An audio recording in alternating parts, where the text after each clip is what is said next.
علی صبوری، کمدین پرحاشیه‌ای که سالهاست با شوخی‌های تند و اجراهای متفاوت شناخته میشه، این روزها درگیر یکی از جنجالی‌ترین پرونده‌های فضای مجازی ایران شده. برنامه یوتیوبی نصف شب که با حضور او و چند نفر دیگر ساخته شده، به سرعت به تیتر اول رسانه‌ها تبدیل شده. خبرگزاری‌های رسمی از بازداشت او و تعطیلی برنامه خبر دادند، در حالی که خود صبوری در ویدیویی خبر بازداشتش رو رد کرد و گفت این موضوع مربوط به گروه دیگری است. ریختم و من و 6 نفر از عوامل رو تو استودیو دستگیر کردن. خواستم بگم که ما ضبط برنامه واسه چند ماه پیش بوده و یه گروه دیگر رو دستگیر کردن و این اخبار که داره هی منتشر میشه پشت همین پیج خبری که من دستگیر کردن خبر اشتباهیه و اشتباها اسم من خورده. ضمن اینکه ما تو قسمت 3 به خاطر اینکه من مریض بودم و اثر تدوین نبودم، یه دو تا سکانسی که تو شوخی نامتعارف بوده سهوا منتشر شده و قطعا از قسمت 4 به بعد همچین اتفاقی رو شاهد نخواهیم بود. سلام رفقا، من گوینده جان هستم و اینجا کانال منه. لطفاً اگر تا الان کانال رو سابسکرایب نکردین، همین حالا کانال رو سابسکرایب بکنید و زنگوله رو روشن کنید. بعدش هم ویدیو رو لایک کنید و برای دوستاتون ارسال کنید و یادتون نره که حتما نظرتون رو توی کامنت ها برامون بنویسید.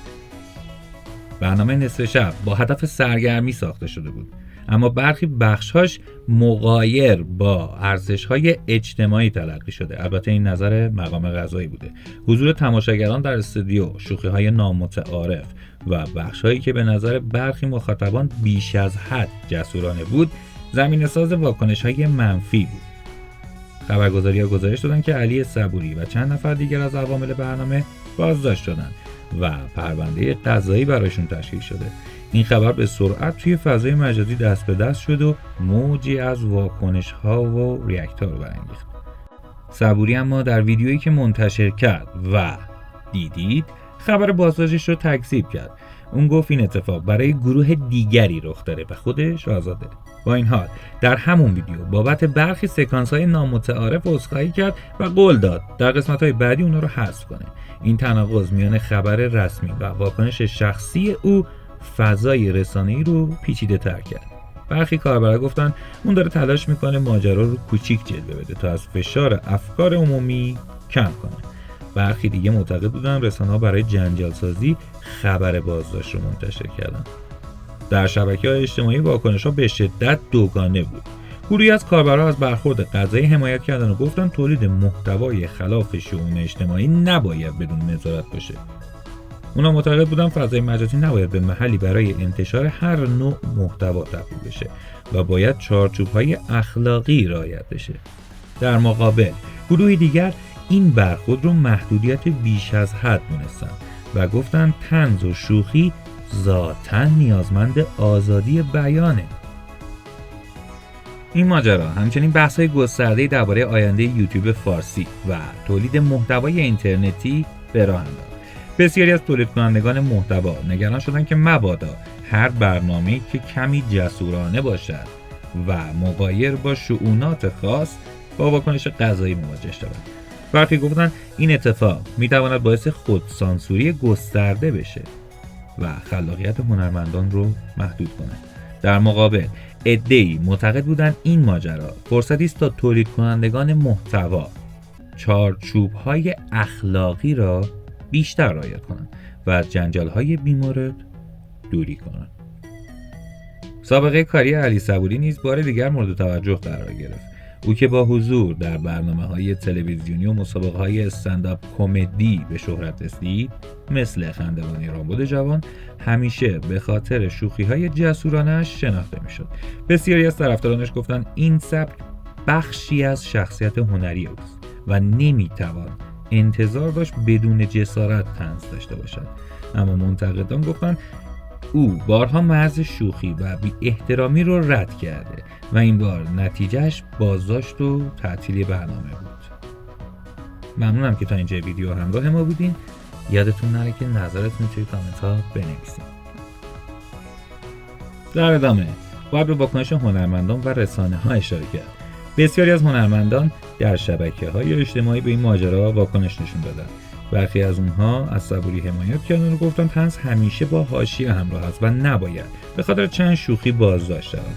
آنها معتقد بودند که برخورد قضایی با هنرمندان می توانند فضای فرهنگی کشور را محدود کنند.